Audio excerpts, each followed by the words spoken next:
स्वायत्त शासन मंत्री झाबर सिंह खर्रा शनिवार को एक दिवसीय दौरे पर अजमेर पहुंचे, जहां उन्होंने शहरी सेवा शिविरों का अवलोकन किया। इस दौरान खर्रा ने पिछली कांग्रेस सरकार पर भी निशाना साधा। उन्होंने कहा कि वह सरकारी संपत्ति लूटने का जरिया शिविरों को बनाते थे और शिविर में आम जनता को राहत नहीं पहुंचाई गई। यही उनके और हमारे शिविर में अंतर है। शास्त्री नगर में शिविर के दौरान खर्रा ने कहा कि शिविरों में लोगों को राहत मिल रही है। 17 सितंबर से 17 अक्टूबर तक विभिन्न शिविर लगाए जा रहे हैं और एक ही छत के नीचे आमजन को विभिन्न योजनाओं का लाभ पहुंचाया जा रहा है। इनमें कई प्रकार के आवेदन भी लोगों से लिए जा रहे हैं। उन्होंने कहा कि समय पर लोगों की समस्याओं का निस्तारण किया जा रहा है और ज्यादा अगर समस्याएं आई तो उनको भी राहत मौके पर पहुंचाई जाएगी। इस दौरान खर्रा ने कहा कि समस्या नहीं है और आम नागरिक नहीं आ रहे हैं तो अच्छी बात है। वहां के अधिकारियों ने समय रहते समस्याओं का निस्तारण कर दिया है। इस दौरान शिविर में खर्रा ने पट्टों का भी वितरण किया। इस मौके पर उप महापौर नीरज जैन और अन्य भाजपा पदाधिकारियों की ओर से खर्रा का माला व साफा पहनाकर स्वागत भी किया गया। मंत्री के सामने एक व्यक्ति ने कहा कि आज की तारीख में लैंड ऑफ लैंड में पृथ्वीराज नगर में 105 पट्टे बाकी हैं, लेकिन अजमेर विकास प्राधिकरण ने आज तक पट्टे नहीं दिए गए। बाद में लोगों को समझाइश कर मामला शांत हुआ। इस पर मंत्री ने कहा कि अनावश्यक जुमलेबाजी कर काम निकलवाने का दबाव नहीं चलेगा। भगवान ने मुझे इतनी बुद्धि दी है कि फैलने से मेरे यहाँ काम नहीं होगा। इस मौके पर भाजपा पदाधिकारियों के साथ साथ शिविर में बड़ी संख्या में लोग मौजूद रहे। शहरी सेवा शिविरों के माध्यम से समस्त नगर निकायों में, विकास प्राधिकरणों में, नगर विकास न्यासों में ये शिविर 17 सितंबर से 17 अक्टूबर तक लग रहे हैं।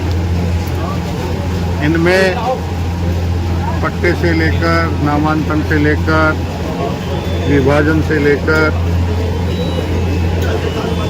सामान्य रोजमर्रा के काम, जन्म मृत्यु प्रमाण पत्र से लेकर, विवाह पंजीयन प्रमाण पत्र से लेकर, नामांकन से लेकर हर प्रकार के कामों के लिए ऑनलाइन आवेदन प्राप्त किए जा रहे हैं। और जितने भी ऑनलाइन आवेदन इन शिविरों के माध्यम से प्राप्त होंगे, उनकी जांच के बाद जितने आवेदन नियमानुकूल होंगे उन सब का निस्तारण सामान्यतः शिविर अवधि में किए जाने का प्रावधान है।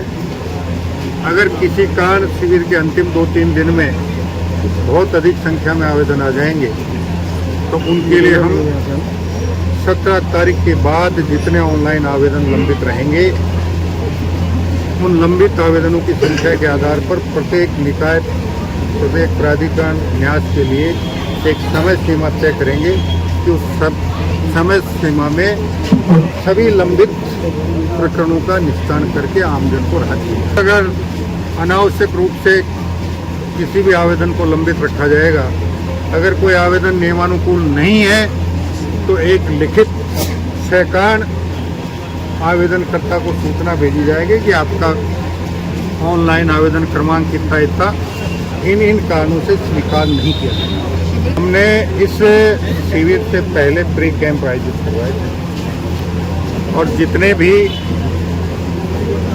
रोशनी से संबंधित हों, सफाई से संबंधित हों, सड़क नाली की टूट फूट से संबंधित हों, उन सबको संबंधित अधिकारियों को सूचीबद्ध करने के लिए निर्देशित किया था।